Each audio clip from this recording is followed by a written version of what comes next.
Bueno, vamos a empezar con el ciclo de conferencias de talleres y la primera conferencia es aplicación de modelos estadísticos al riesgo de crédito, y la va a impartir Pablo Galán Sandoval, ¿vale? Licenciado en área de Derecho y máster en Finanzas Cuantitativas y en Ciencias de Datos. Junto con él también va a impartir algunos trozos de la conferencia Víctor Castillo, economista, y Edith Calillo, también economista, ¿vale? Bien, pues vamos a darle la bienvenida sobre todo a ellos también y agradecerles que vengan a explicaros todo lo que están haciendo y se hayan tenido la deferencia de estar aquí un rato con vosotros, ¿vale?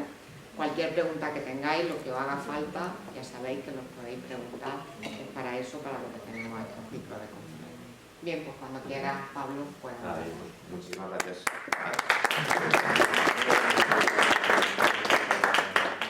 Bueno, pues muchísimas gracias por invitarnos a venir y a todos por asistir. Sabemos que los viernes son más complicados de lo habitual.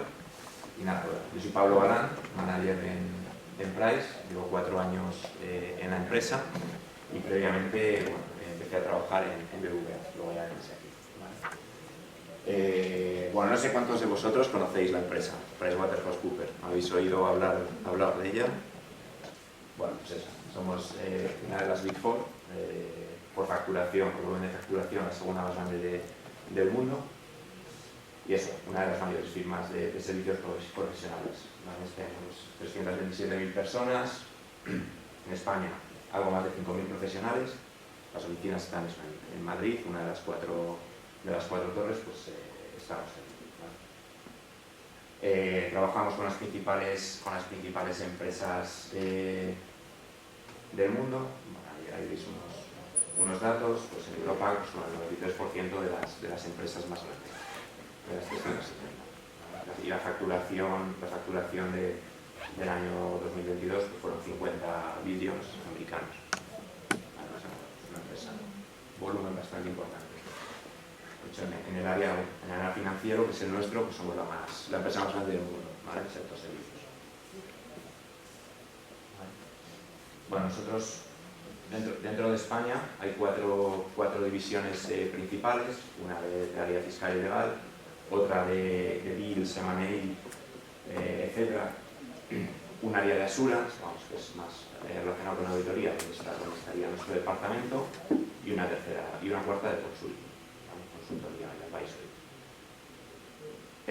Nosotros hacemos un trabajo que es intermedio, está entre medias de lo que viene siendo assurance y consulting. Previamente éramos consulting, pero bueno, por un tema estratégico de la firma, pasamos a assurance, ¿vale? Para poder trabajar en clientes auditados, ahora veremos por qué. Entonces, nosotros nos llamamos GRC, en nuestra área es GRC, departamentos GRC, Global Risk Compliance, y dentro de ese departamento pues somos el área de riesgos. Más concretamente nos dedicamos al riesgo de crédito, que ahora empezaremos a explicar un poco más en detalle qué hacemos y qué modelos hay. ¿Vale? Luego estaría, pues, bueno, dentro de GRC estaría también prevención de blanqueo de capitales, que hacen modelos predictivos para ver,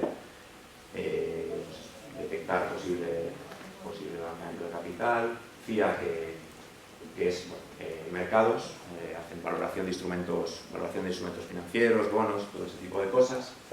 Y regulación, que no es tan cuantitativo, aunque ellos también llevan la parte de riesgo de liquidez. Que, bueno, no sé si habéis oído hablar de la quiebra que ha habido en los últimos días, del Silicon Valley Bank, que ha venido motivada principalmente por mala medición del riesgo de liquidez. Pues ellos serían los encargados de ver todo ese tipo de cosas, ¿vale? Entonces, bueno, nosotros trabajamos en el área de riesgo de crédito, trabajamos principalmente con bancos, exclusivamente con bancos, con los 10 bancos más grandes de España. Auditamos 5 de ellos y trabajamos nosotros 5. Ahora mismo auditamos Santander, CaixaBank, Unicaja, Bank Inter y ¿cuál es el otro? Cuchabank, sí, esos 5. Y trabajamos en los otros 5.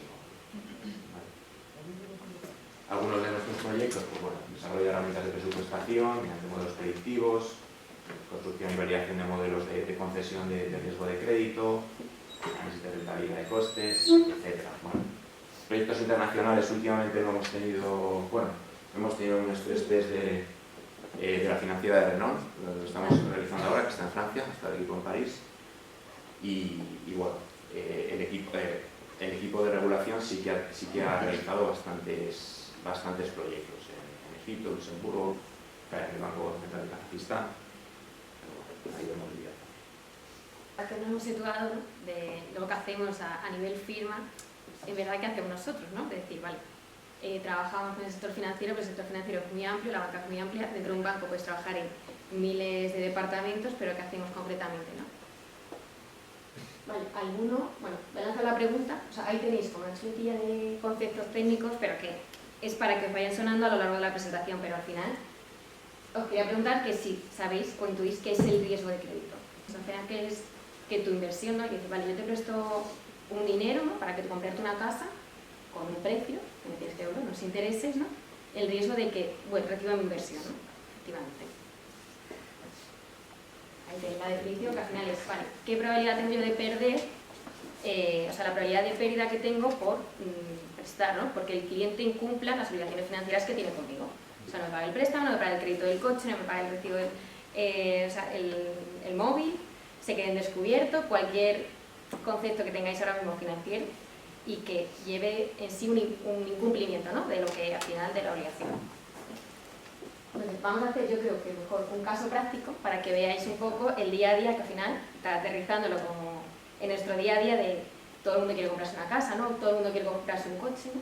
Entonces, vamos a hacer, os voy a explicar un poco el caso práctico, que al final es Alicia, que puedo ser yo, voy a una entidad bancaria y porque me quiero comprar una casa. Entonces, obviamente, hay muy poca gente que pueda comprarse una casa sin pedir una hipoteca. Entonces, bueno, voy a pedir una hipoteca. Entonces, nosotros que somos, bueno, todos nosotros que somos el departamento de, bueno, encargado de decidir si se lo damos o no, tenemos que estudiar con una base sólida por qué se lo damos o por qué no se lo damos. Primero, vamos a trabajar, o sea, ¿qué tipo de modelo? Primero, vale, si yo quiero estudiar cómo es de bueno mi cliente, si me va a pagar o no, ¿qué tipo de modelo utilizaría? Modelo sabéis que puede ser muchas cosas, ¿no? Entonces, ¿qué tipo o qué, cómo lo mediríais, no? ¿Qué se os ocurre? ¿Cómo vais a medir ese riesgo de que el cliente no impague? Segundo, ¿qué variables emplearíais para tomar esa decisión? Eso. ¿Qué variables? Pensar todo lo, o sea, ¿qué me pueden pedir a mí cuando voy a pedir una hipoteca? Por ejemplo, ¿no? Alice, en este caso Alice. Claro, vosotros pensáis toda la información que puede tener un banco de un cliente, o sea, de qué manera puede aprovecharla para decidir, oye, ¿le concedemos el préstamo o no? Claro. Esa sería la segunda pregunta. Y luego, ¿a qué precio? Porque no todos somos iguales delante del banco. Entonces, ¿a qué precio te cobro a ti prestarte dinero para que tú inviertas dinero, o sea, para que tú te compres una casa? Vale. Entonces, aquí más que el precio exacto, yo creo que un poco lo que hay que pensar es cómo calcularíamos, o sea, un poco el racional de cómo voy a calcular el precio al que le tengo que conceder a este cliente, a qué tipo de interés le tengo que conceder al cliente, para que a mí me salga rentable. Es decir, que la esperanza de la pérdida sea tal, ¿vale? Y a mí me salga rentable. Que podéis utilizar también la parte del 2, porque muchas cosas, o sea, al final vais a definir variables, ¿no? Y decir, vale, pues, ¿qué utilizaría? ¿O cómo lo mediría? Entonces, al final lo tenéis que enfocar desde un modo de, vale, ¿qué herramienta tendría yo? ¿Qué modelo utilizaría para tomar esa serie de decisiones? Vale, entonces...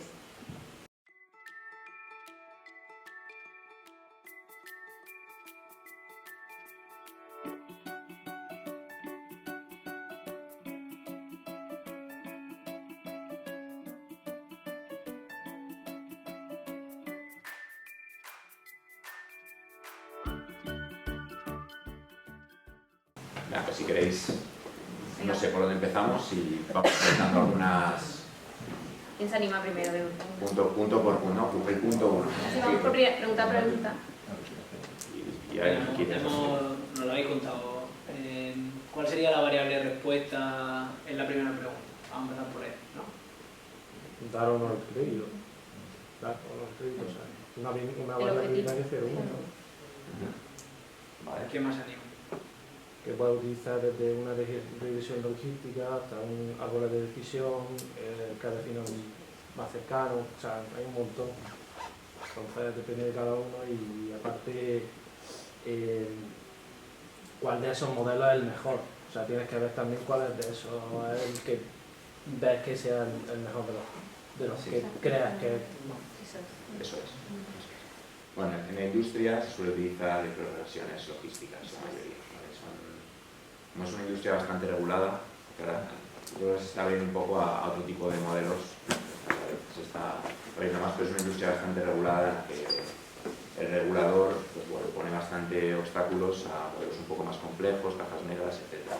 Entonces, El tema de la explicabilidad. Es- El tema de la explicabilidad se le da mucha importancia por justamente lo que dice Pablo, ¿no? Que al final tiene mucha repercusión, lo bueno o no, que sean los modelos predictivos de cara a la sociedad realmente, en el ámbito financiero. Y si no eres capaz de explicar por qué tu modelo es bueno o malo, y obviamente es más sencillo explicarlo en una regresión lógica que en un random forest, por ejemplo. Entonces, esa es un poco la... O sea, lo que hay por detrás de todo esto al final son las crisis que se provocan por falta de liquidez en los bancos, que provocan un corte del crédito a cualquier persona que quiera hacer una inversión. Entonces al final pensar que un banco es muy sensible o sea, que es el motor al final de lo que genera economía. Entonces que puede haber un efecto dominó entre otros bancos y crear una crisis. Entonces al final por eso también está muy regulado. Y por eso se pide explicabilidad, o sea, ayuda a los modelos, pero que el regulador pueda verlos y decir, vale, es que esto sí lo entiendo y creo que es apropiado. Si es una caja negra es muy complicado. sí, pero bueno, que ahora veremos que hay ciertos modelos más orientados por una parte más, los más regulados, pero hay otros sacados de ese mundo y que son más de gestión, que cada vez están metiendo más técnicas de machine learning modernas y bueno, modelos de alertas predictivas y alertas tempranas. Ahora lo veremos más en detalle, que donde se están metiendo otros modelos de machine learning también. ¿Vale? Bueno, ¿y Vale. variables? ¿Qué Punto variables dos. habéis pensado?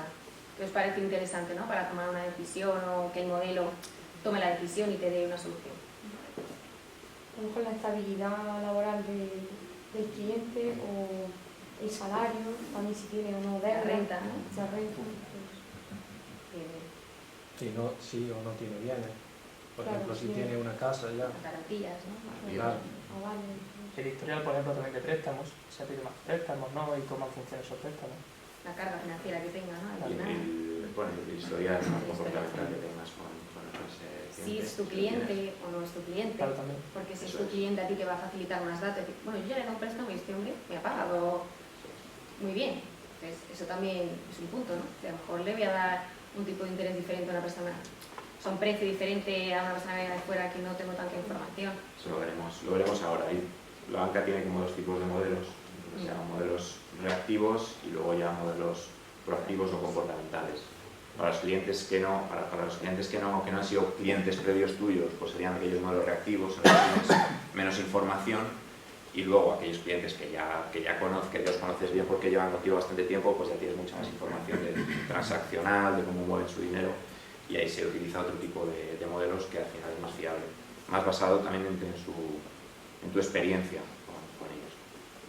Pues, eso es. ¿Qué diría más? Habíamos pensado también en ver el sector en el que trabaja esa persona, porque a lo mejor puede ser un sector que sea más inestable o que en ese momento sea más inestable. Está muy bien. O si no, también la edad, porque no es lo mismo que una persona quiera un préstamo con 60 años que una persona que tiene 20 y quiere comprar una casa.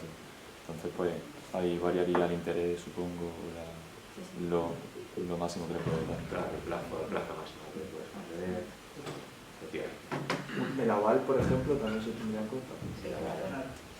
Ahora lo veremos. Eso es. Sí. Habéis sido todos muy bien encaminados. Yo creo que todas esas variables al final o la inmensa mayoría te las piden a la hora de pedir un préstamo, una hipoteca, te las piden. Vale,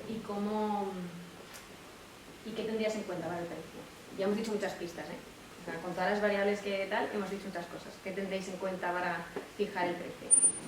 ¿O cómo lo haríais, no? O sea, más que nada el precio, cada uno puede fijar de una manera, pero ¿el cómo? O sea, ¿qué se os ocurre? Yo es que le di un poco la vuelta. En vez de aplicar la regresión logística y después calcular el precio, calculas el precio y a partir del resultado, si es demasiado alto, dices que sí o no. Es un poco lo que te he intentado comentar. Eso es. Está bien, está bien. Sí, que es en verdad es así. Vale. Sí, o sea, no hay por qué hacer primero un sí o no y en el caso que sí, Sí, es el mismo para el banco ejercicio. Sí. Es el mismo ejercicio, es el mismo cálculo de la pérdida. Vale, imaginaros que decidimos dar el préstamo, porque creemos que Alicia nos encaja, tiene un buen perfil crediticio, ya acaba ahí nuestra labor como gestor de riesgos. No hacemos nada, no vigilamos, no nos preocupamos. Se comprobaría si sigue teniendo las condiciones que presenta en el presente en el futuro, incluso para aprender para futuros modelos, para ver si el modelo que hemos aplicado funciona correctamente o habría que hacer alguna modificación a la hora de... Ese es un tema importante, el deterioro de los modelos. Seguir viendo si con la experiencia histórica las predicciones que tú habías hecho en su momento se cumplen con precisión o no. Con respecto al precio, que no sé si ha quedado claro, Sí, bueno. vamos, o sea, realmente tienes que poner un precio por encima a la pérdida esperada media que tú estimas para toda la vida de la operación, ¿no? De lo que vas a recuperar, y incluir ahí un poco los costes asociados de financiación, de... Claro, todo. Al final el coste de capital, de cómo impacta esa operación, si tiene mucho riesgo, al final va a impactar en lo que más le da al banco que su capital, que es lo que ven los inversores. Entonces, todo eso hay que trasladarlo al cliente, al final es un precio. Como que tiene un coste de producción muy alto y al final ¿qué está pasando con la inflación? Y con los costes de la energía, pues es lo mismo. Entonces, es el concepto. Vale, y Alicia, ¿ahora qué hacemos? Ya, como creemos que es buena, hemos dado la valoración, no la vigilamos, no... Y vas bien, ¿eh? Que al final es una experiencia que tú ves si tu modelo está bien calibrado o no, si se comporta bien, pero, por ejemplo, si de repente veo que tu situación financiera baila, esto no nos da igual. No. ¿No, verdad? Quizás se negociaría un poco las condiciones del contrato del préstamo, lo que fuera, ¿no? Eso es.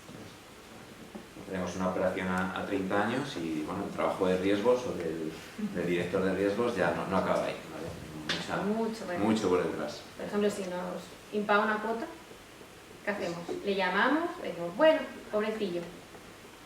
Pensar que es una empresa privada. Pero sois vosotros los que llamáis. No.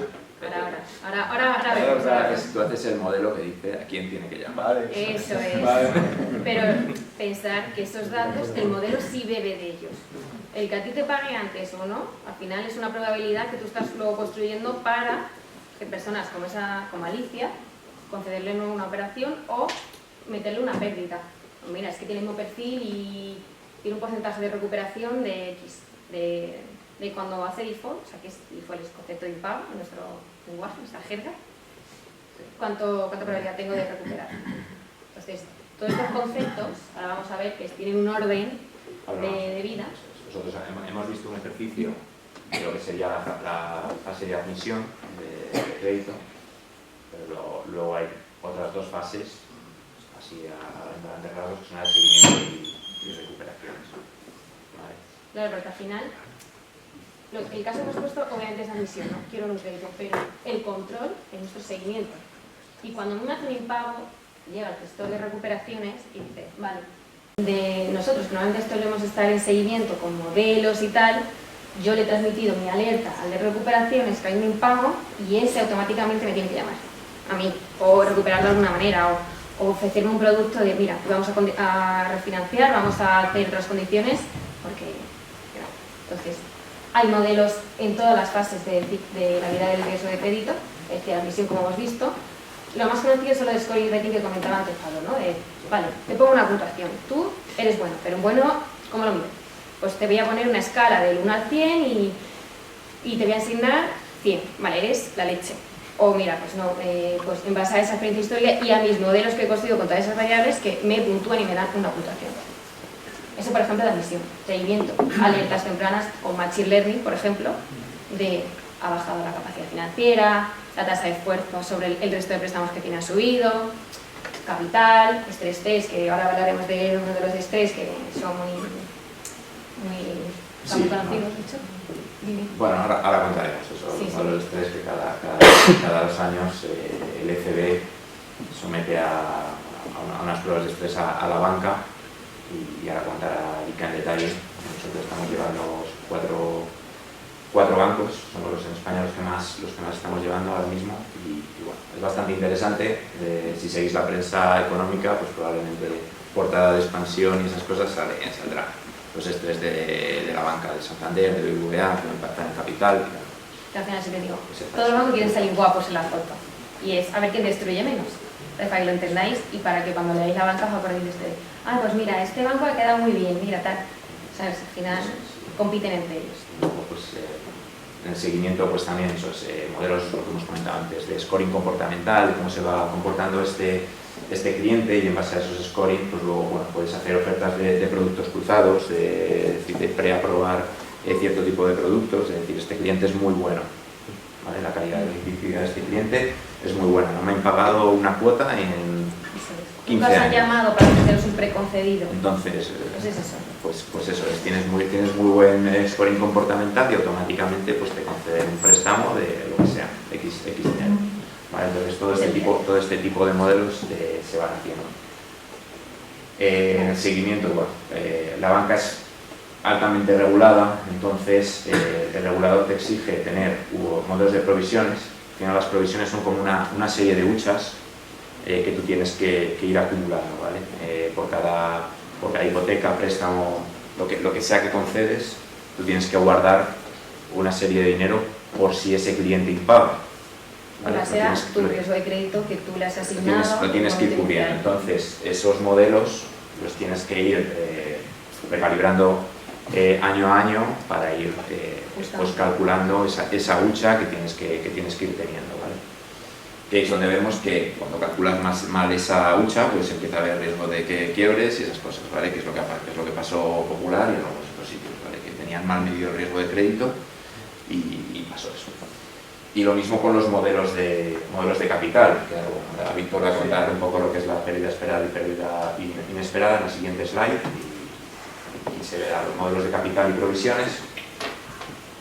Pero bueno, el regulador te exige tener unos buffers de capital, unos mínimos,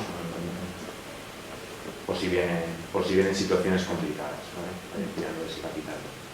Que es un poco también, no sé si leéis mucho la prensa económica, es un poco lo que ha pasado en Credit Suisse. Ha habido un poco de polémica, porque normalmente cuando un banco quiebra, los primeros afectados son los accionistas, los que tienen el equity, y después ya va la gente que tiene los bonos o los pocos, ¿no? Es deuda efectivamente, es deuda senior. Lo que ha pasado en este caso ha sido muy curioso, es que han ido primero por la gente de los bonos, ha cogido el Estado suizo y ha eliminado 17.000 millones de bonistas, de los que tenían cocos, los ha quitado de golpe. Entonces, bueno, hay bastante, ha sido controvertido y el equity, o sea, lo que son las acciones, no se han ido a cero, han seguido pagando creo que un tercio de su valor, pero no han ido a cero. Entonces, bueno, por último, esos son los de seguimiento y luego los de modelos de recuperaciones, que también son muy interesantes. En el caso de que, bueno, en este caso, Alicia, ¿no?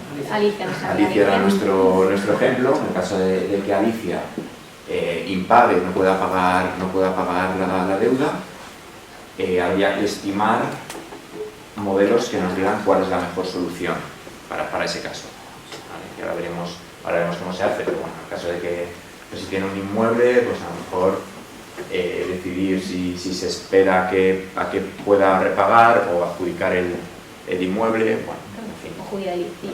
Judicializa, no sé, te vas a juzgado y dices, vale, mi bien sobre el que garantiza la hipoteca, me quedo la casa, ¿vale? El banco se queda la casa, o bien, mira, me voy a bajar, le voy a dar una carencia para que se recupere porque me ha dicho que ha perdido el trabajo pero que va a conseguir otro. Al final, todas esas cosas se hacen por modelos de recobro. Modelos de recobro, sí. Y hay alguien que te preguntaba si llamamos nosotros. Hay infinidad de modelos que te segmentan en función de las características de la persona. Pues a lo mejor piensas, vale, este es buen pagador, no vamos a decir nada, vamos a esperar a que su situación mejore y tal, o este es un pagador más vaguete, a este sí hay que llamarle para decirle que pague, así que ofrecerle X solución. O sea que al final hay infinidad de modelos predictivos para cada tipo de cliente, pues ofrecer una solución. O sea, de ten en cuenta que a veces simplemente es que te ha llegado la nómina, no, eso no suele pasar, pero puede pasar, te llega la nómina con retraso o hay algún problema, pero tú ves en el histórico de ese cliente que no va a presentar ningún problema. Pues lógicamente los modelos ya te están indicando eso, no es lo mismo que un cliente que dice, ostras, ya he detectado previamente que puede tener dificultades de impago, y esa es la diferencia. Y bueno, en relación con uno de los tipos de modelos de seguimiento que habíamos visto, que eran los modelos de capital y provisiones, bueno, nos vamos a ayudar de este gráfico que aquí se ve bastante, no sé si lo veis más o menos bien, pero bueno, un poco por tener la intuición. Esto, en el eje aquí está el tiempo y en el eje Y como la cantidad de pérdida, ¿no?, que asume el banco. Entonces, aquí tenemos diferentes eventos que puede tener el banco de incumplimiento, de gente que le deja de pagar. Entonces vemos que con mucha frecuencia hay incumplimientos de bajo importe, ¿no? Oye, pues me ha impagado esta persona, me ha impagado esta otra a lo largo del tiempo. Esta pérdida, cuando el banco la mira pasado y dice, vale, en promedio, esta pérdida que yo espero, ¿cuánto es? Que sería esta línea, ¿no?, la pérdida promedio, la pérdida esperada. Oye, ¿qué pérdida creo yo que voy a tener en función de mi histórico de defaults? Esa pérdida el banco la tiene que repercutir en su cuenta de resultados, ¿no?, que se llama, eso son las provisiones, lo que hablábamos antes de los colchones que el regulador te impone, ¿no? La hucha O sea, que está es una hucha de lo que yo posiblemente, en base a mi experiencia histórica, espero que puedo llegar a asumir. Claro. Entonces yo lo tengo que guardar ahí, por si pasa, tener ese colchoncito de que esto espero. Pero aquí veis que puede haber un momento temporal, esto se podría corresponder, por ejemplo, con una crisis económica, en el que dice, vaya, solo hay unos pocos casos, pero como la situación económica es muy mala, de impagos de muchísimo importe. A lo mejor una empresa que yo no esperaba que me impagara un préstamo de mucho importe. Y esta pérdida sí que se correspondería con la pérdida, lo que se llama la pérdida inesperada, y la manera de cubrirse esas pérdidas que tiene el banco de cara al regulador es con el capital, que es la fortaleza que tiene el banco, el capital económico. Y como digo, esa es la pérdida inesperada. Bueno, en este gráfico se ve básicamente lo mismo, asumiendo que esta es una función de distribución, como en la cola de la función estaría el caso más extremo, ¿no?, el caso de un impago muy potente que ha llegado en un momento muy puntual de crisis económica, y eso lo tienes que cubrir con el capital. La pérdida promedio que yo espero la cubres con las provisiones. Bueno, como habéis visto, todos los modelos giran un poco en torno a estas dos pérdidas, ¿vale? La pérdida esperada y la inesperada. Es más relevante la esperada que la inesperada. Y como veréis, pues eso, todos los modelos, tanto los de admisión, están calibrados o tratan de optimizar esta pérdida o minimizar esta pérdida esperada. Los de seguimiento lo mismo, y luego la parte de recuperación es igual. Todo gira en torno a los modelos de pérdida esperada. Y ahora, en relación con lo que hemos comentado de la pérdida esperada, y bueno, ya son términos que hemos ido comentando previamente, pero ¿qué tres componentes pensáis que necesitamos para estimar la pérdida esperada? O sea, siendo nosotros el banco, decimos, vale, de todas las exposiciones que yo tengo, de todos los préstamos que yo he dado, quiero saber cuál podría ser mi pérdida esperada.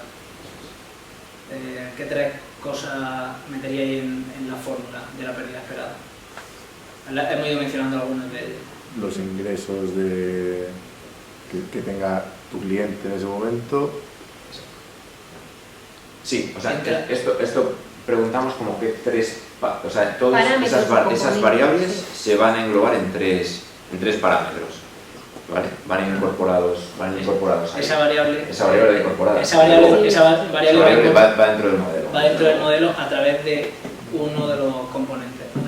Quizá el volumen de clientes que tenga el banco, por ejemplo. Está relacionado con eso.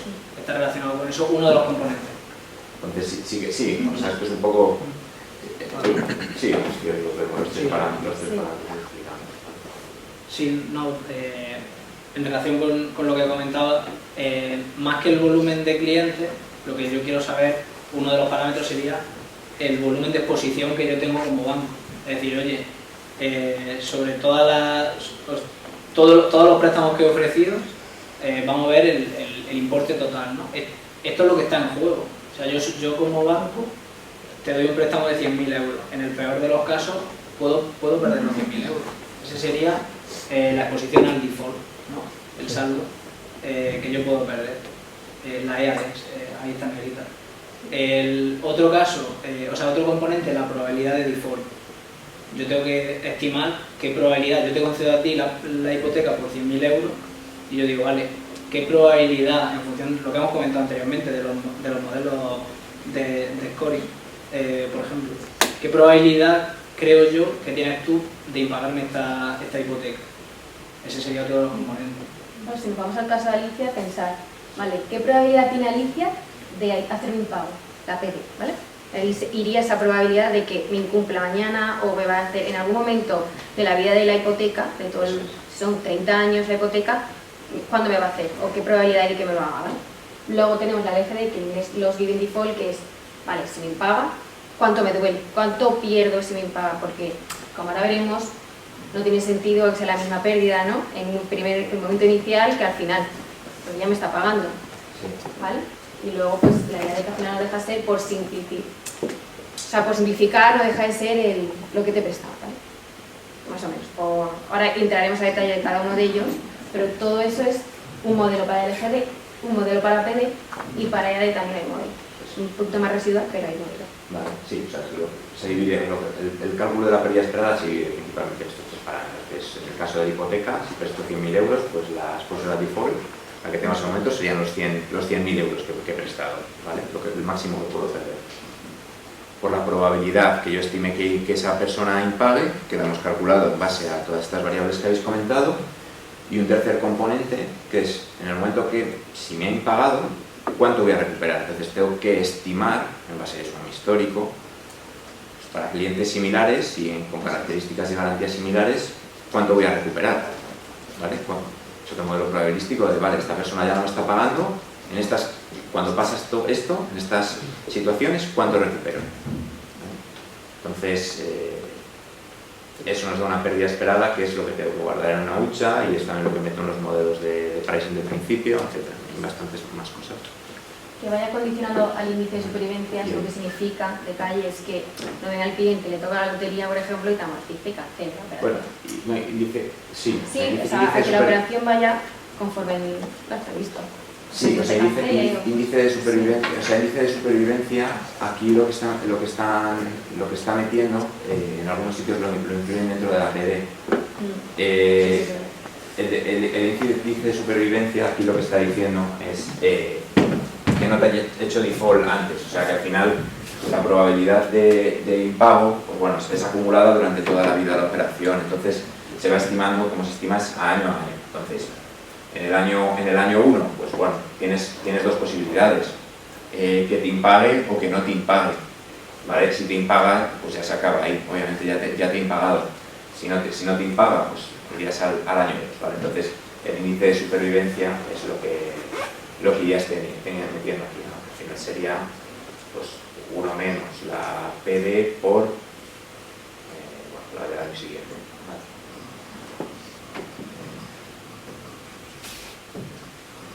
Y nada, por entrar un poco en uno de los parámetros, en la probabilidad de impago. Bueno, arriba tenéis la definición, pero por explicarlo muy sencillo, simplemente es lo que hemos estado comentando, ¿no? La probabilidad de que un cliente no haga frente a sus obligaciones crediticias.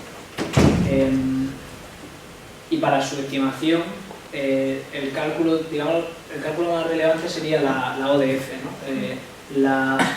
Aquí está la fórmula, es muy sencillo. Entre todas las exposiciones que yo tengo como banco, ¿cuántas me han hecho default en el pasado? Tú te basas en tu experiencia histórica para estimar la PD.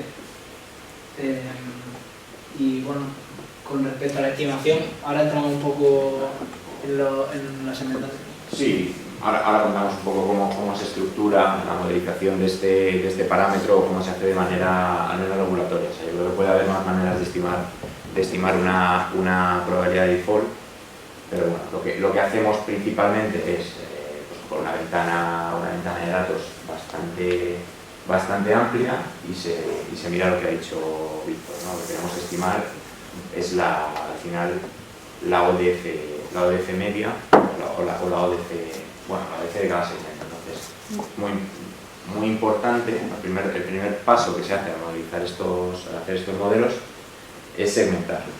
Nosotros cogemos variables que a lo mejor salen de una regresión y son variables continuas, como puede ser un modelo de scoring, pero nosotros lo hacemos discreto, lo segmentamos para poder observar a pasado clientes con un comportamiento similar, ¿vale? Entonces, una vez que tenemos segmentado por clientes de unas mismas características o de un mismo riesgo, lo que vemos es a pasado cómo se han comportado esos clientes, o sea, cuál ha sido la probabilidad de incumplimiento media que ha habido en el pasado, ¿vale? Ese es como el primer punto o el punto de partida. Entonces ya tenemos a los clientes ordenados por un modelo probabilístico de impago y asignada una probabilidad media de impago en base a nuestra experiencia, ¿vale? Para cada uno de esos segmentos. Vale, este es el caso de la segmentación, justo lo que estamos diciendo. Posibles risk drivers para segmentar, o sea, posibles líneas de puntos de corte, pues podría ser tipo de producto, la situación en la que se encuentre, impago REFI, los modelos de scoring, tiempo hasta el agradecimiento. Entonces, al final pues nos daría eso. Una cartera de clientes pues segmentada en bastantes tramos de riesgo, que la idea es que los grupos de riesgo pues sean homogéneos entre sí y heterogéneos entre ellos, ¿vale? Y cada uno lleva asignada una probabilidad diferente. Claro, que aquí... Claro, que de hecho se ven en el cuadro, yo creo. En función de estas dos variables, LTV, el LTV no sé si sabéis lo que es, pero básicamente es, por ejemplo, si pide una hipoteca de 100.000 euros, yo pongo una entrada de 30.000 y le pido al banco 70.000. Ahí sería un 70%, un 0,7, ¿no? De LTV. Sí, significa lo actuario, es el ratio de lo que has prestado entre las garantías que tienes. Entonces, en función de esta variable, estás inventando diciendo, vale, si el loan to value es mayor de 80%, es como un árbol de decisión bastante intuitivo, más de un 80%, y la situación del contrato es sana, pues yo asigno ya las PDs de las que estábamos hablando antes. Si es una refinanciación, pues otras PDs, lo que estamos diciendo. Entre distintos grupos de clientes que tienen que ser homogéneos entre sí, tienen las mismas características, y por características se entienden las variables justo de las que estamos hablando, pues eso, son homogéneos entre sí y se diferencian entre cada grupo. Bueno, por plantear la pregunta, ¿creéis que existe la misma probabilidad de impago a lo largo de toda la vida del préstamo? Y bueno, la segunda pregunta, que en relación con la primera, ¿tiene la misma probabilidad de impagar una persona a lo largo del primer año que del quinto? Lo que vemos en la práctica... Yo creo que sería algo así. Algo así, ya desciende mucho en los últimos años. Lo que se viene en algunas carteras, hay para determinadas que no se ve así. No es lo mismo una hipoteca, que más o menos se adaptaría a esa curva, que otro producto. Pero bueno, en teoría la razón económica, el sentido económico es ese que habéis comentado. Comienzas con una probabilidad de impago no muy alta, aunque sí que es cierto que tienes toda la deuda por pagar en un primer momento, entonces bueno, también es posible que lo impagues o que en un momento dado el cliente, si ve que baja mucho la valoración de su, en el caso de una hipoteca, baja mucho la valoración de su casa, pues dice, me desentiendo de pagar y que se la quede el banco, porque estoy pagando una hipoteca enorme por algo que vale muy poco. Entonces, en ese primer momento, cuando el valor de las garantías en relación al préstamo pues no es tan elevado, pues se va viendo una tasa de impago medio. Luego lo que habéis comentado, ¿vale? Suele crecer a lo largo de segundo, tercer, cuarto, quinto año. En el caso de las hipotecas, pues suele crecer el número de impagos, pues por eso, porque las condiciones económicas muchas veces cambian, o sea, pierdes el trabajo, enfermedades, lo que sea, ¿vale? efectos que no has previsto en un primer momento. Luego, por último, en los últimos años, pues obviamente la probabilidad ya va descendiendo mucho, porque ya el precio, o sea, el valor de tu garantía en relación a lo que debes es tan elevado que ya casi nadie paga, porque ya te quedan pocas letras de la hipoteca, que ya ahí dices, no pueden pagar porque me quitan, o sea, en el peor de los casos pierdo la casa por muy poco tal. Entonces, ya en los últimos años de vida de las hipotecas normalmente ya casi nadie paga, ¿vale? Y con la subida ahora, por ejemplo, esta del Euribor, había mucho impago. Yo creo que se incrementará. De momento no. Está ya Vale. existiendo. Sí, pero bueno. Ya están llamando. Pero el racional es que sí, porque o sea, al final lo que hemos visto en la PD, o sea, esta probabilidad, claro, una variable más, lo que es la tasa de esfuerzo, que es la cantidad de cuota que tú pagas entre tu sueldo, pues claro, cuanto mayor es tu tasa de esfuerzo, pues mayor es una de las variables estrella, ¿vale? de los impagos. Entonces, sí, o sea, hay correlación, o sea, entre los tipos de interés elevados y subidas de tipo de interés y los impagos. ¿Vale? También en relación con eso, también se dice mucho ahora que las familias tienen más ahorro que esta misma situación, bueno, no la misma situación, pero que en 2008. 2008. Que en 2008 las familias tenían menos ahorro, se habían concedido lo que siempre se comenta de la hipoteca subprime y demás, se habían concedido a lo mejor hipotecas pues, que no tenían tanta calidad crediticia como se pensaba, y ese fue un poco el detonante. Sí, cuando suben los tipos de interés baja la concesión, ya cada vez hay menos peticiones de préstamos y pasa eso, ¿no?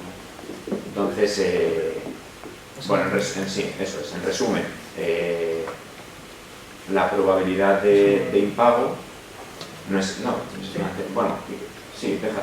déjala ahora que la explicamos. La probabilidad de impago no es constante a lo largo de los diferentes años de la vida de la operación, ¿vale? Entonces, hay que estimar cuál va a ser la probabilidad de que te impaguen para cada uno de los años de vida de esa operación. Es decir, si una hipoteca la concedo a 30 años, tendré que estimar para cada uno de esos 30 años cuál va a ser mi pérdida esperada. Entonces, para calcular esos modelos estadísticos, lo hacemos en base a lo que llamamos una estructura temporal y a un histórico de datos. Que es básicamente, como tenemos la cartera perfectamente segmentada por grupos de riesgo homogéneo, pues vamos a nuestro pasado y vemos cómo se han comportado esos clientes, cómo se comportaron esos clientes en el año 1, en el año 2, en el año 3. Entonces ya vamos sacando, vamos sacando una estructura temporal que saldría pues una curva así, acumulada, una curva, ¿no?, para cada uno de los años. Bien. Vale. Esto que os habéis adelantado antes. Vale. Y esta estructura temporal que ya hemos hecho para cada uno de los clientes, ¿creéis que será afectada por las condiciones macroeconómicas? Sí, evidentemente, ¿vale? Entonces, lo que hay que hacer es estas curvas que tenemos con la estructura esta temporal, pues hay que impactarlas por las variables macro. ¿Cómo se hace esto? Pues mediante modelos de regresión, principalmente, ¿vale? Modelos de regresión, pues que incluyen, que ponen pues, la correlación de esta variable con variables macroeconómicas. Entonces se estiman unas nuevas PDs y se ajustan con unos factores de sensibilidad. O sea que al final, si tú crees que va a venir un año malo, en base a tu histórico moverías esa curva para arriba con unas sensibilidades, y si crees que el año bueno, pues la curva la mueves para abajo, ¿vale? ¿Creéis que la pérdida real de un cliente es la misma si impaga el año 2 que si impaga el año 6? Esta es la intuición es muy sencilla. No sé si... Antes hablábamos de lo que es la probabilidad de que te impagase, y ahora desde cuánto dinero... ¿Cuánto me duele? ¿De cuánto voy a recuperar? ¿Vale? En el caso de que ya esa persona no pueda pagar la ciudad. Más antes. A ver, racionales. Tendré más al principio porque se dice ya tiene como su dinero, no es racional. Eso es, en hipotecas es racional. En préstamos que no estén garantizados, pues quizá sea bastante. Pero en hipotecas, desde luego, ese es el racional. Además, la garantía y normalmente. Bueno, también depende del ciclo económico y cuánto valgan las garantías en ese momento, pero el racional es ese, desde luego. ¿Vale? Entonces, ¿cómo se modeliza este parámetro, la intuición detrás de este parámetro?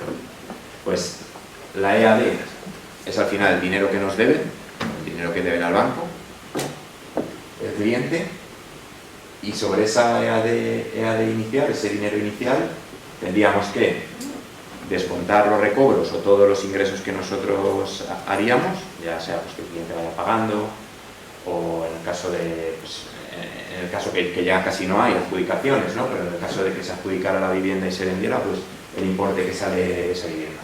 Habría que sumar los gastos. Entonces, nos llegaríamos a la LGD, que al final la LGD es el porcentaje de la EAD inicial que voy a recuperar, es decir, del saldo inicial, cuánto estimo que voy a recuperar. ¿Vale? Bueno, en la industria hay un par de enfoques.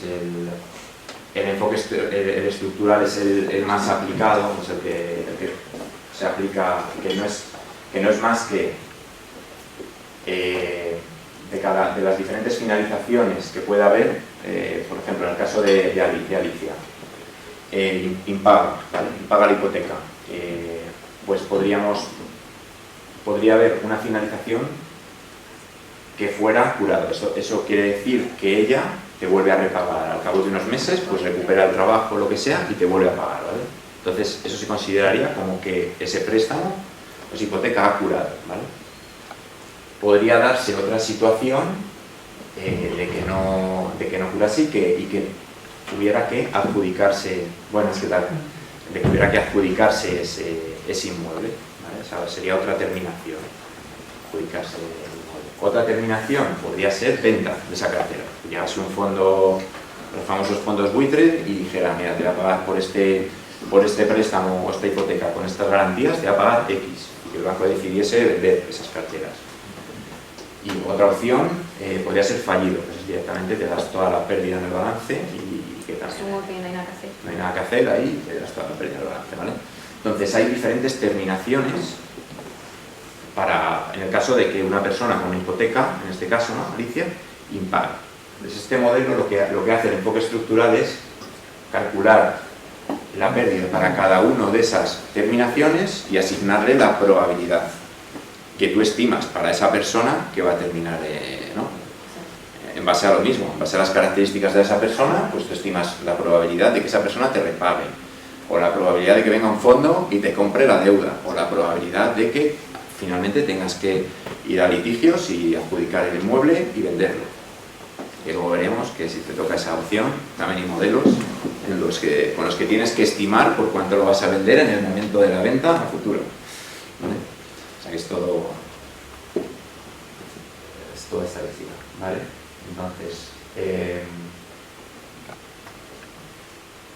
Entonces, bueno, otra pregunta relacionada con este parámetro, la LGD de la pérdida en el momento del impago es: ¿creéis que la probabilidad de curar, que es, o sea, volver a repagar, es la misma para una persona que acaba de impagar que para una que lleva 3 años en impago? Entonces, este parámetro hay que estimarlo no solo en el momento del impago, sino que hay que estimar para cada uno de los segmentos una curva que te diga cuánto vas a recuperar en cada uno de los momentos en el que se encuentra el cliente, ¿vale? Entonces, esas, lo estructurado. Aquí se han puesto algunas terminaciones, vamos a plantear simplemente cura y adjudicado, ¿no? Entonces, la probabilidad, bueno, estas son las acumuladas, pero bueno, la probabilidad de cura iría descendiendo, es decir, la probabilidad de que ese cliente te repague, normal, va descendiendo cuanto más tiempo pasa ese cliente impagado, y las probabilidades de que te adjudiques el inmueble van creciendo.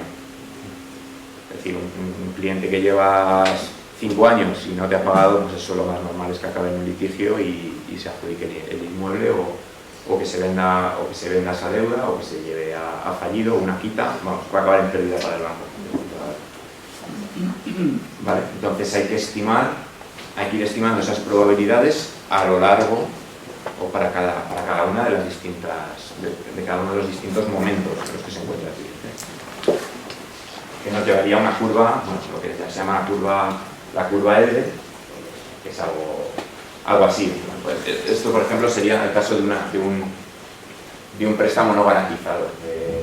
El primer mes arrancarías con una pérdida en torno al 40% y a partir del año y medio pues ya llegarías prácticamente al 100%.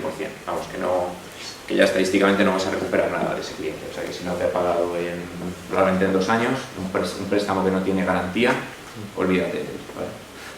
Es un poco lo que muestra esa curva. ¿Qué pensáis? Que o sea, el caso de la hipoteca es muy sencillo, ¿no? Porque si yo doy una hipoteca por 100.000 euros, al final mi ADE, mi exposición que yo tengo con ese cliente son 100.000 euros, ¿no? Pero es lo mismo, por ejemplo, para un crédito o una tarjeta, ¿no? Yo tengo una tarjeta para gastar, es lo mismo, porque yo te digo un crédito para que tú uses lo que tú quieras. Una tarjeta. Una tarjeta, que es más fácil. Una tarjeta. No, ¿verdad? Porque al final, ¿de qué depende? De lo que la uses, ¿no? Claro. O sea, el del impuesto también. Gente, te dan 3.000 euros. Claro. Si no gastas nada de esos 3.000 euros, no pierdes nada. No pierdes nada el banco, ¿no? Pero el problema es si gastas todo lo que Si gastas todo, pierdes el banco pierde todo. O sea, no, en cambio, si tú haces una inversión de una hipoteca de 100.000 euros, te la vas a gastar sí o sí en una casa o lo que sea. Eso es. Entonces, hay varios tipos de productos, eso es. La hipoteca, que lo que se llama es que solo tiene dispuesto, y luego hay otros tipos de productos, como son los créditos o las tarjetas, que tienen también disponible. Es decir, que a ti el banco te preconcede un límite que tú puedes gastar. En el caso de una tarjeta, te dan límite de 5.000, pongamos 5.000 euros, que tú puedes tirar de ello. Entonces, ¿cuál es la pérdida? ¿Cómo calculamos la pérdida esperada de esa tarjeta? ¿Cómo la calcularíais o qué pensaríais? Entonces aquí lo que se trata de ver es la exposición, bueno, exposure at default, ¿no? La exposición que va a tener en el momento que esa persona impaga. Es lo que hay que tratar de predecir con estos modelos. Al final, lo que nosotros calculamos y se monetiza es que al final es, pues yo de los 5.000 euros que decía Pablo, en total serían 5.000 euros más, o sea, sumando dispuesto y disponible, yo he dispuesto la mitad, o 2.000, ¿vale?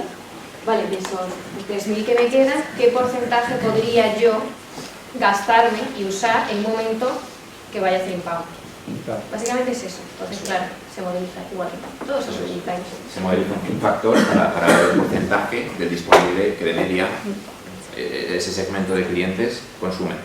Que es muy común. En el caso de la tarjeta, pues bueno, si pierdes al final el empleo, lo primero que empiezas a tirar es de estas líneas, ¿no? Al final no vas a pagar una hipoteca, ¿no? Pagas primero una tarjeta. Entonces, la tendencia es esa. Lo primero es este disponible, se consume en caso de dificultad. Entonces, esa exposición con el banco, en el momento que hay dificultad, pues aumenta.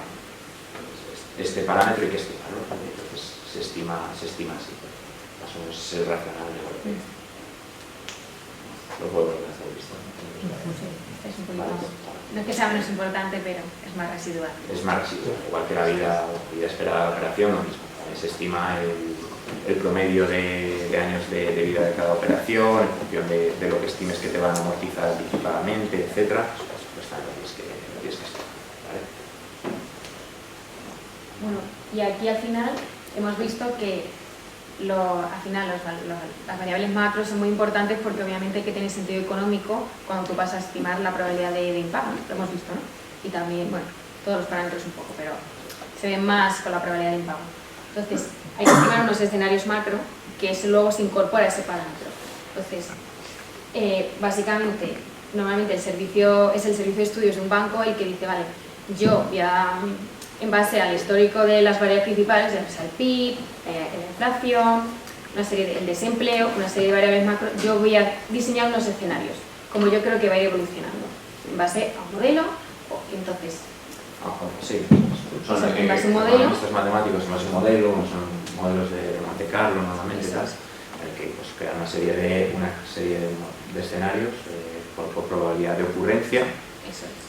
En la que, bueno, ellos están en base a un racional económico de lo que piensan que va a suceder, pues estiman una serie de modelos macroeconómicos que son los que luego se introducen en estos modelos para estimar el riesgo de crédito.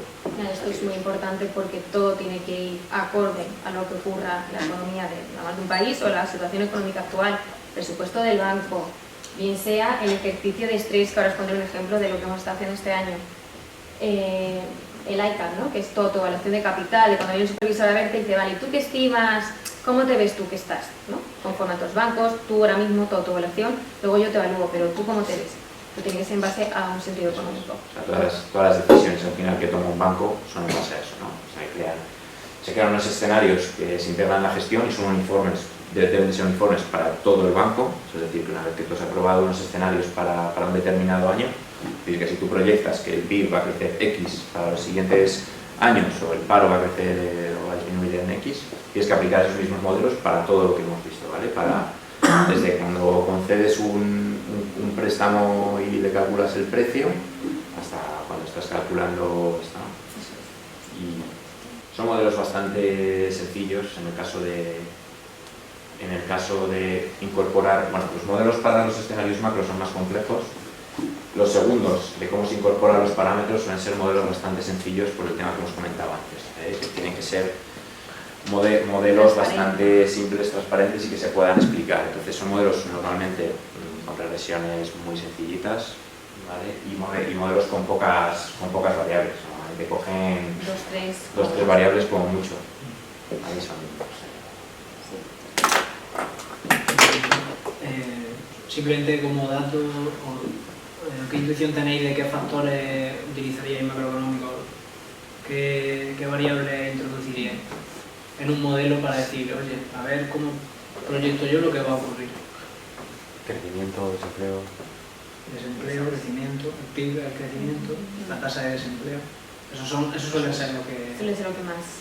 Tipos de interés, que antes lo habéis dicho alguien. Tipos de interés. O sea, se ha puesto de moda meter los modelos, o sea, la inflación, los modelos más de moda. Bueno. Por el tema de la inflación. Pero... Con calzador, ¿vale? Es un problema. Porque no correla, ¿vale? No hay datos históricos. No. Porque nunca ha habido estos casos de inflación. Entonces todo el mundo está diciendo, ¿qué va a pasar con la inflación en los modelos? O sea, estamos teniendo ese problema. ¿Cómo van a reaccionar los modelos a esta inflación? Entonces, hay bancos que por miedo y como ha habido con muchas casuísticas de golpe raras, ¿no? COVID, Ucrania, pues dicen, bueno, pues yo lo voy a meter ya, porque ya esto no baja, y hay bancos más conservadores que sí que le ha impactado mucho más ahora por meterlo, pues han visto con mayor impacto, y otros que dicen, es que de momento esto no sabe cómo, no correla y no lo voy a meter porque no tiene sentido. No se está incorporando en modelos porque no tiene, de momento no se ha visto. Entonces, hay uno que se va a estar. Hay uno que ha metido en Sí. La Yo mayoría. se lo digo. Pero, bueno, Sí, luego te lo digo. Luego comentamos. No, pero algunos que sí, hay bancos general, más conservadores que otros, sí, hay bancos que hasta que no se lo obliga, pues no lo ven. Hasta que no se dé el primer paso, pues no. O sea, lo que hemos visto es que no tiene correlación. Entonces, hay bancos que con criterio conservador sí que están dotando más provisiones, pero es más bien un criterio, lo que he visto es un criterio experto, es decir, no me va a impactar X en base a unos análisis que hago, pero no está incorporado dentro de estos modelos, ¿vale? No es un factor, ¿vale? Dentro de los modelos. Vale, esto ya lo que... Al final es diseñar varias casuísticas, ¿vale? Un escenario normal base, un adverso o pesimista, que todo va a ir mal, con distintas puede haber más distancia, que sea más severo, menos severo, y un optimista. Entonces, es varias casuísticas para todo, o sea, para todo el tema de la PD, la LGD, CCF a veces tiene relación o no, pues se hace todo. Vale. Y eso es un ejemplo, ¿vale?, de caso real que hemos estado trabajando este año. Este año se lanzaron, ¿vale?, la institución europea, la EVA, el Banco Central Europeo, lanzan un ejercicio de estrés de solvencia. Bueno, todos los años hay un ejercicio de estrés. O sea que un año es de solvencia, que se ha conocido el impacto en capital y el que se publica los resultados y todo el mundo quiere salir bien en la foto. Y luego se encuentra, o sea, y luego el año que está en medio se hace uno temático. Ya puede ser de liquidez o puede ser, el año pasado fue de riesgo SG, de riesgo climático. Entonces, este año tocaba de solvencia, nosotros hemos asesorado a 4 bancos, uno, digamos, francés y el resto españoles. Y lo que hemos hecho básicamente, lo que consiste el ejercicio es un ejercicio simulado de estresar 3 años, ¿vale? Durante 3 periodos temporales, ahora hemos estresado para 3 años vista, en base a unos escenarios que la EBA, el Banco Central Europeo, la EBA es al final la Autoridad Bancaria Europea, construye y te los da. Te dice, con estos escenarios tú estresa tu balance, estresa todo tu cartera, es decir, ya sea la cartera de inversión crítica, que es riesgo de crédito, riesgo de mercado, riesgo de liquidez, o sea, no entiendo, pero bueno, al final todo tu balance. Y eso se traduce en unas pérdidas que te va a impactar en una destrucción de capital. Entonces, la que hemos trabajado aquí con los bancos, vale, sobre todo, vale, vamos a asesorarte cómo introducirte esos valores macro, reducirte el impacto, y eso para ello hay que hacer modelos. Este año una cosa estrella ha sido que normalmente te daba un paquete de escenarios del PIB, no sectorial, te daba, vale, pues el PIB va a evolucionar en estos 3 años, va a tener este shock, pero este año lo ha abierto por sectores de actividad. Entonces, ha sido una labor de diseño de modelos, llamamos modelos satélite porque solo sirven para el stress test, para introducir esas variables macro por sectores dentro de nuestras carteras, nuestra inversión crediticia y nuestro riesgo de crédito, nuestros parámetros, nuestra PD y nuestra LGD. Y que todo eso estime una serie de provisiones que no se van a impactar a la cuenta de resultados. Entonces, lo que hemos hecho al final es introducir esas variables, ver cómo impacta, estresar todas nuestras partidas, calculamos provisiones, que es lo que le duele al banco, y al final es lo que te va a quitar tus resultados. Y eso, un impacto en capital, que ahí es donde vemos que pues al final todo el mundo calcula cuánto destruye de capital en base a esos escenarios y se hace un ranking de qué bancos quedan mejor y qué bancos quedan peor. Pero es un ejercicio simulado, ¿eh? Lo que pasa es que tiene bastante repercusión porque todo esto vino creado por la crisis de 2008, cuando empezaron los bancos a sufrir, se cambió el concepto, porque esto no lo hemos comentado, pero antes no había la pérdida esperada, es un concepto relativamente pues reciente. Entonces, se vino para, o sea, este ejercicio al final lo que hace es, vale, vamos a estresar nuestro capital para ver si de verdad soportaría pérdidas en una situación extrema. Ese es el concepto y la finalidad. Aquí, bueno, aquí lo bonito es trabajar un poco y estrujar un poco los modelos. Sí. Vale, al final, aquí no hacer los escenarios. No, ya te los dan, lo que tienes que hacer es adaptarlos. Te dan una serie de escenarios y una serie de variables en base a las que tú tienes que proyectar. Sí que es verdad que los modelos deberían ser los que tú utilizas para el otro, pero en la práctica no. Puedes hacer modelos un poco ad hoc para este ejercicio. Entonces, mira, hay una entidad concretamente que tiene una cartera de empresas que, esto es caso real, de verdad, había una cartera de empresas que no tenía modelizada por IFRS 9, o sea, por proyecto, no tenía modelo de previsión, directamente iba por unas soluciones alternativas, que al final eso es, si tú no tienes modelos, tú tienes que dotarte una serie de previsión por esa cartera, aunque tú no la estimes, porque al final son carteras muy buenas, que hacen poco default, hay pocos datos, al final es más difícil estimarla. Entonces, claro, lo que nos dijo la entidad es, tenemos que hacer algo con esta cartera, porque digamos que la solución alternativa, no tener modelo, me va a pegar una leche, que es que me va a doler mucho. Entonces diseñamos un modelo, intentamos construir el histórico y en base a ello estudiamos un modelo y luego ya pues obviamente ha sido un modelo que de momento no nos han puesto pegas de supervisor porque ha sido un modelo de regresión logística muy sencillo y al final pues no ha sido.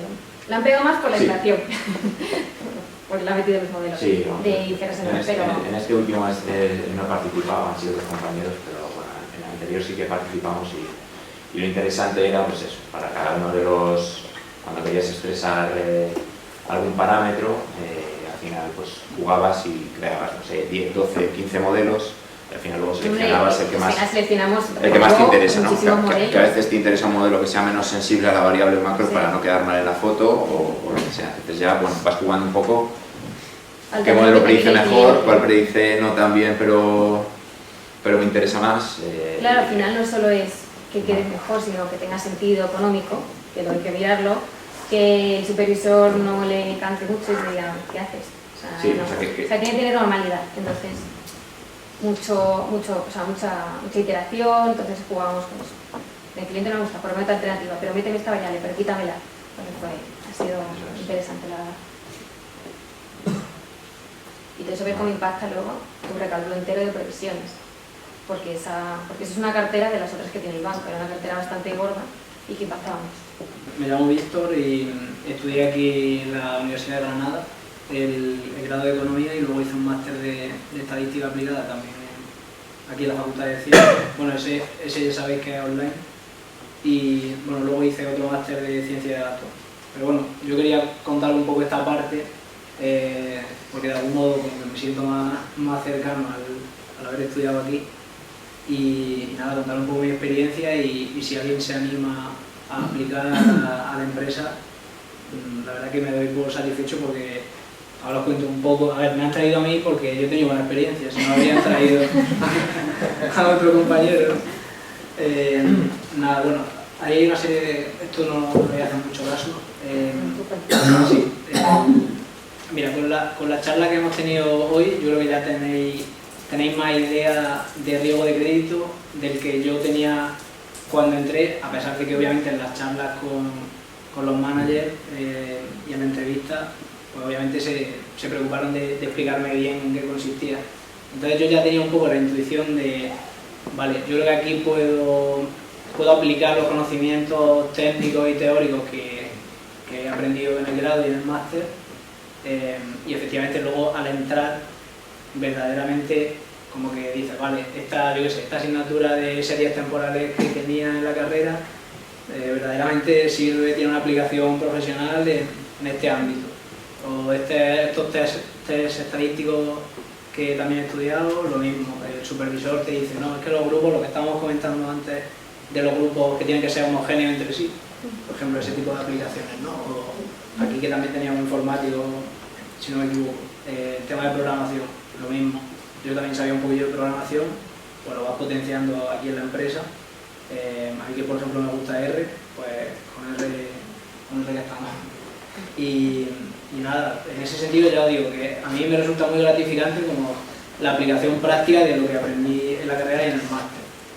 Luego, yo qué sé, el día a día, a ver, algo que también a mí me gustó es ver que estoy rodeado de gente como muy joven, ¿no? Que cada año entra una promoción de nuevos alumnos, bueno, nuevos alumnos, lo digo como si fuera de la universidad, es un ambiente profesional, pero de algún modo es como que sientes como que es una continuación, entran recién graduados, entra gente que a lo mejor tiene máster o que lo está cursando ese año y como que en ese sentido te sientes acogido, te sientes parte de un grupo y luego el ambiente de trabajo ya dentro del departamento, eso dependerá también de una empresa muy grande, pero en nuestro departamento, que es de lo que estamos hablando, o sea, yo me siento verdaderamente cómodo. Por ejemplo, en el tema de la flexibilidad también, que yo a día de hoy la empresa que no ofrezca flexibilidad de teletrabajo y demás, pues no puede retener a nadie. Y aquí al principio, obviamente, tú mismo quieres ir más a la torre, porque cuando llegas de primeras quieres enterarte bien, oye, de cómo funcionan las cosas, de conocer a los compañeros, pues sí, a lo mejor tienes una duda y te va a resultar más cómodo preguntarle a alguien que tienes al lado, que te has bajado a desayunar con esa persona hace un momento, que por el chat que es más frío.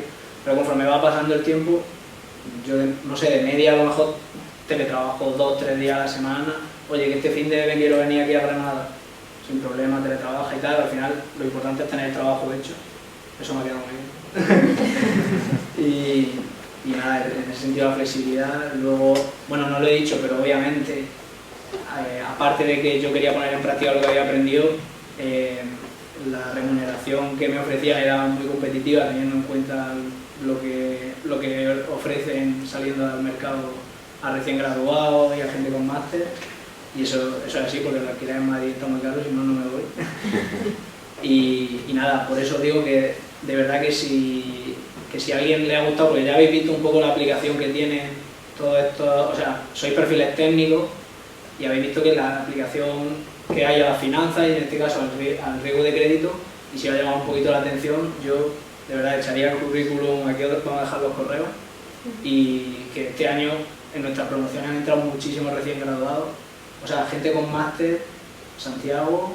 Yo entré recién graduada, Y O sea, que no tengáis miedo y tampoco que no abrume como la Torre Alta ni vestir el traje, porque esto es una tontería. O sea, al final lo que importa es de verdad, lo que importa es el ambiente de trabajo, el compañerismo y estar a gusto en el... Y que de aquí ninguno somos de Madrid, o sea, También eso es justo.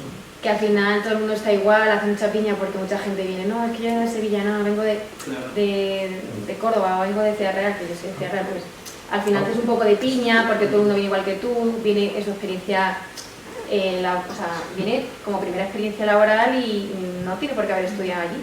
Claro. Entonces, pues también eso acompaña y hace más llevadero todo. Y es que soy del mismo equipo, tú eres el manager de ellos. Sí. Básicamente. ¿Y cómo se califica? Porque en consultoría... Sí, no. Mira, aquí hay una pirámide que aquí más o menos se explica. ¿La Esta es... puedes mejor? Sí, claro. Sí. O sea, el tema es que a mí eso también, no lo he comentado, pero personalmente como que me resulta muy atractivo entrar a un sitio y que las reglas, entre comillas, estén claras, ¿no? Que el plan profesional o el plan de carrera esté bien definido como aquí, que tú sabes que si rindes al nivel esperado, año a año vas promocionando con el respectivo incremento salarial, con incremento también de responsabilidad, evidente. Ellos lo saben mejor porque yo acabo de llegar, llevo un año. Pero también a mí lo que me gusta es sobre todo pues, que al final, yo por ejemplo que ya he estado en 2 proyectos diferentes, en este proyecto también un poco lo que comentábamos de la diversidad, tanto de que cada uno es de un lado, los perfiles, ¿no? Aquí somos todos perfiles técnicos, pero bueno, hablando de los seniors, hay 2 seniors en mi proyecto y uno de ellos, que es Jaime, tiene un background muy normativo y de él también se puede aprender muchísimo porque se saben las normas, como ya hemos visto que todo esto se rige mucho por normativa. Es un equipo multidisciplinar porque Claro. se necesita conocimiento económico, conocimiento técnico, Programación. más de programación, o sea, al final es consultoría y todo el mundo, o sea, tenemos que Todo el mundo trabajar en trabaja. equipo. Efectivamente. Y entonces a mí me gusta, la verdad que lo veo un punto positivo. No sé si aquí pues, queréis comentar algo, tenéis alguna duda en general. Bueno, ahora aquí tenemos... Yo ahora he cambiado la carrera, ahora un poquillo. La están cambiando un poco y Poco a poco, ¿eh? el de Junior 3 creo que... Lo han suprimido. Se ha Porque- suprimido. Vale, O sea que- Porque hay muchas otras Big Four de la competencia, no tienen Junior 3. En Deloitte es consulta. Deloitte son 6 años a nosotros somos 5. Pero hay otros que no. En cuanto a formación en la empresa, a la gente que entra, En ese sentido, el tema del aprendizaje continuo, ya no solo porque los proyectos en sí sean muy retadores, que eso es muy atractivo. O sea, realmente tener que aprender prácticamente día a día algo nuevo, se te plantea un desafío profesional, laboral, sí, una tarea que tienes que hacer y tener que desenvolverte, ahí ya hay la base del aprendizaje, pero luego pues la formación del máster en la Universidad de Navarra, que bueno, tiene bastante prestigio y vienen ponentes. Y eso es lo que hay vosotros, o sea que al final son certificados que Claro. traes te financia, pero que al final son para ti. O sea, Sí, financia, bueno, te lo paga, o sea, no te lo No, financia. financia, perdón. Te lo La que me pagan, pagan. ¿no? para Sí, me pagan el internet, me da la licencia y yo pues la uso y aprendo. todos los que Los recién incorporados. los recién incorporados, pues se les ofrece un máster en la Universidad de Navarra de 2 años de regulación bancaria y data analytics. O sea, no es un máster tan... Bueno, luego las certificaciones de Datacamp, que es una plataforma de e-learning, ¿no? Y es de pago mes a mes. Y ahí tenemos licencia en el departamento y yo de hecho me estoy certificando en R como Data Science. Y SAS lo mismo, que al final SAS lo utilizan muchísimo. Sí. Nosotros trabajamos con 3 lenguajes de programación. La banca funciona así, que es SAS, que cada vez va más en desuso porque es muy caro. Y luego Python y R, ¿vale? Son los 3 en los que ahora la banca está trabajando y son los 3 en los que nos movemos. Yo considero, por lo que me he ido informando en el mundo laboral y tal, que me he movido, la Big Four creo que es meterse al barro desde el principio, donde más puedes conocer el mundo laboral, red de contactos, Madrid, o sea, me parece brutal. Pero creo que también es justo que contéis un poco el día a día vuestro, porque no es para cualquier persona. Vale, venga. Y luego, está muy empalado, pero si divides por hora, ten cuidado, ¿sabes? O sea, bueno, sí, ahora comentamos un poco cómo va nuestro departamento y bueno, a ver, se trabaja bastante, sí, pero yo ser creo honesto en que se trabaja sí, bastante. pero nuestro departamento dentro de lo que cabe se vive más o menos bien.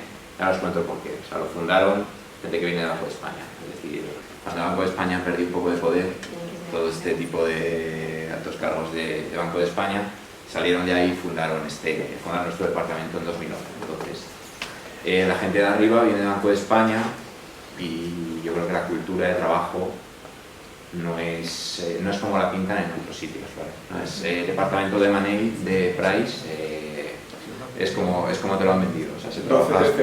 Sí, de Money O sea, yo más. A lo mejor esto es una percepción, perdón. Sí. No, a lo mejor una percepción, yo como la percepción que tengo al respecto de esto es que a lo mejor en nuestro departamento también, como los perfiles mayormente son bastante técnicos, son normalmente más demandados por otras empresas que otro tipo de perfiles, ¿no? A ver, todos son muy demandados, pero sí, os cuidan mejor porque saben claro, yo la sensación que tengo, a lo mejor es una percepción, yo acabo de llegar, pero la percepción que tengo es hay que mantener, sí, o sea, estas empresas al final tienen una tasa de rotación muy alta. Entonces eso hay es verdad y eso hay que es piramidal, ¿sabes? Es piramidal. Tampoco tendría sentido que se quede hay que mantener, o sea, tiene que tener una tasa, para que funcionen bien, tiene que tener una tasa de rotación equilibrada, o sea, que ni muy alta ni muy baja. Entonces, si un departamento aprieta demasiado, la tasa o sea, quien entre os llegarán 20.000 ofertas al año de clientes finales, bancos, todo tipo de... O sea, yo en poco tiempo nota enseguida que se demanda mucho tu perfil, pero obviamente si te quedas es porque estás a gusto, estás cómodo, te compensa. Normalmente este tipo de empresas es eso, ¿no? El perfil que se busca es una persona recién salida de la carrera que tenga muchísimas ganas de aprender, porque lo que he dicho antes, que es un aprendizaje continuo, claro. Y eso también requiere tiempo, porque tú te estás formando de la persona de arriba, ¿sabes? Entonces al final... Pero bueno, nosotros en cuanto a horarios, que es un poco lo que os interesa, normalmente trabajamos de 9 a 7, quitando los meses de verano, pues hasta las 6 y luego que hay 15 días que es hasta las 3. Eso sí entendemos que no es verdad. Ciencia ficción, lo de las 3 es ciencia ficción. Lo de las 3 no es verdad. No se trabaja. O sea, no hay jornada reducida, o sea, que no, eso no es verdad y ahí somos sinceros. Pero lo de las 7 sí. Porque normalmente trabajamos también por picos. Sí, pero lo de las 7 normalmente... Las 7 sí. Yo con mi equipo normalmente se respeta siempre. Eso es muy importante que... Claro, hay días que hay fuegos y todos tenemos que abonar y como en todos los trabajos. Vamos, claro, al final dependemos del cliente final y va por proyectos o en el caso de las auditorías, yo por ejemplo llevo la auditoría del Banco Santander, ¿vale? Tenemos de las 5 auditorías, en mi caso llevo la de Santander. Bueno, pues tenemos 2 cierres, el de las cuentas anuales y luego otro de las semestrales. Pues bueno, en las cuentas anuales hay presión por cerrar todo y que los números estén bien, si hay ajustes a los resultados, pues todo tiene que estar bien calculado y tiene unas fechas. Entonces, ahí sí que es verdad que hay un par de semanas que se suele trabajar más. O cierre de algún proyecto, pero que es un poco como la universidad, te llega el examen y si no te lo has preparado, bien, pues literal, esa sensación no me la he quitado toca pechuga, ya eres responsable. Pero por norma general cumplimos los horarios. O sea, eso es verdad que... Se intenta, porque al final si no empiezas muy tal, también te quemas y el año es largo, el curso es largo, entonces esto es como un curso académico. Además te evaluamos todos los años, se evalúa y entonces empieza en septiembre y acabas en julio para otra vez el curso nuevo. De hecho nosotros incorporamos gente en septiembre, el nuevo curso. Al final se intenta pues eso, que no sea un pico constante, sino pues que haya momentos de cierres o momentos puntuales de necesidades del proyecto. Yo en un año habré tenido 2 semanas malas, entre comillas, de oye, es que el cliente, porque está en un proyecto de auditoría y en otro de consultoría, el cliente ha pedido esto, lo tenemos que tener porque, en realidad por lo que hablábamos, porque a lo mejor había que tenerlo antes y oye, pues las cosas no han salido y yo digo que... Por el cliente. Muchas veces por la petición de información que tú le haces al cliente, que tarda mucho, el motivo que sea, también depende de lo comprensivo que sea, pero en ese sentido, de verdad que en un año yo realmente estoy contento en ese sentido, en el tema del horario y la flexibilidad, porque no es lo mismo, oye, el día que tienes que apretar un poco más, a lo mejor ese día, si Si tienes que estar mano a mano con un compañero, no. Pero si es un trabajo muy de, oye, es que me tengo que programar esto, tal, a lo mejor está en tu casa, ¿sabes? No es lo mismo quedarte hasta las 8 en tu casa que hasta las 8 en la torre, ¿sabes? Por ejemplo. Y luego también, si Esto también interesa. recomendáis entrar a lo de primeras cuando se acaba la carrera, o también recomendáis hacer un máster, por ejemplo, en Big Data o en actualidad financiera y después Yo entrar. creo que bueno, perdón, te estoy Sí, nada. no, Me interesa más lo que tú le digas, yo creo que es más reciente. Claro, o sea, yo la impresión que tengo que al final yo he hecho 2 másteres y me he fijado, a ver, obviamente hacer un máster o 2 o los que sean, se va a notar, es que eso es evidente que se va a notar, pero mirando a mi alrededor, la gente que ha entrado este año, obviamente si te cogen en este sitio es porque eres bueno, porque tienes muchas ganas de aprender y porque tienes capacidad para sacar trabajo adelante y demás. Siempre que lo tengas claro. Claro, Hazlo, entonces yo si veo no, a mis pues- compañeros que muchos son recién graduados y son gente súper válida. Yo, por ejemplo, hice el máster después. O sea, Pues, cuando ya sabía que me gustaba esto, lo hice después. O sea, que lo de los factores no... Pues, sí, también hice un executivo. No hice uno, obviamente, a full time porque es a memoria, pero que lo hice... Máster trabajando. Sí, Sí, claro, al final lo hice después. Te organizas porque al final te quitas tiempo de otras cosas. Pero bueno, merece la pena. Y antes que máster, los que hemos estudiado el grado, como vosotros dos, ¿os arrepentís de haber estudiado 2 carreras y los No. podéis? Yo no. Yo sí. Muchas veces dicen, podría estar en el mismo sitio sin necesidad de haber estudiado 2 carreras. Sí, Es lo que dice él, se va a notar, obviamente. Pero... sí, o sea, yo era un perfil muy cuantitativo y no sé por qué me metía a derecho. O sea, siempre se me dio muy bien en matemáticas, al final hice a derecho. A mí me gustaba mucho el mundo de la inversión. Entonces hice a derecho y luego un máster en finanzas cuantitativas justo después. Y ya vi que era ese, luego hice ya un máster en Big Data y tal, en Data Science. Pero sí, me arrepiento un poco. O sea, si tuviera que estudiar ahora no haría otra vez a derecho. Además, licenciatura, 6 años de... Yo hice el grado y también fueron 6, o sea que no, Seis años. eso no ha cambiado. Pero bueno. No le he dado 6. Depende De la universidad también. En Jaén son 5 euros. Vale, la autónoma no. Pero bueno, que al final es un poco, yo creo que a mí me sirvió como carrera de fondo, como buena carta también de cara a una oferta de trabajo. Es que al final todo aporta, entonces... Sí. Bueno, que al final luego son circunstancias de la vida las que te van llevando de un sitio a otro, o sea que gracias a eso luego estudias esto otro, ves que te interesa la economía, las finanzas... Que bueno, al final te dice, vale, no quiero sabes. estudiar, pero tú vas a estudiar porque crees que te gusta, pero que luego no sabes si te va a gustar o no, o te gusta una cosa o te gusta otra. Yo tengo amigas que son físicas y al final se han dedicado a la programación en vez de a la investigación, o sea que al final todo puede cambiar mucho. Y para este tipo de empresas, ¿qué tipo de máster suele ser más recomendable? ¿Uno en Big Data o algo así? ¿O en ciencia de datos? ¿O uno más de ciencia actual y financiera, por ejemplo? Claro, eso depende del perfil. Depende del perfil. Claro, depende del departamento. Cualquiera de los son buenos. Claro. Depende un poco del departamento y lo que a ti te guste o lo que...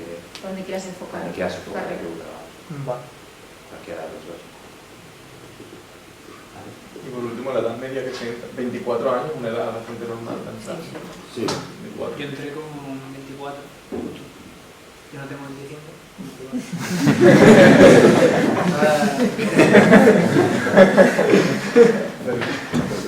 Sí, Se nota que soy 25. Para ver justo el doble grado, 26,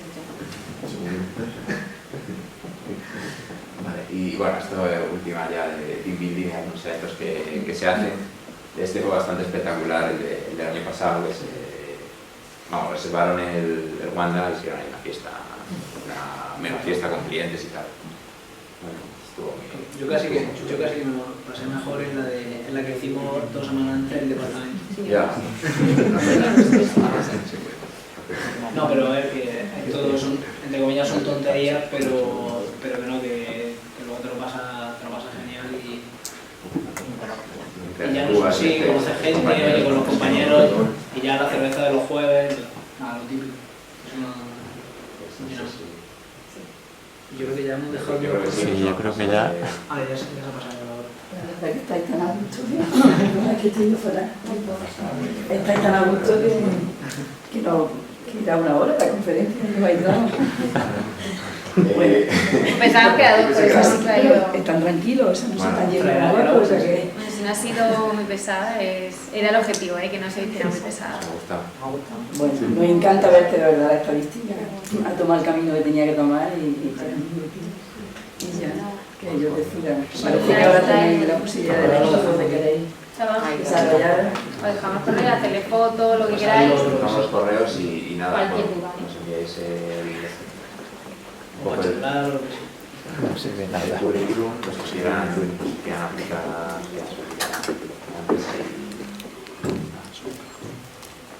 Ya sabéis lo cercanos que son. Les vamos a dar un aplauso porque...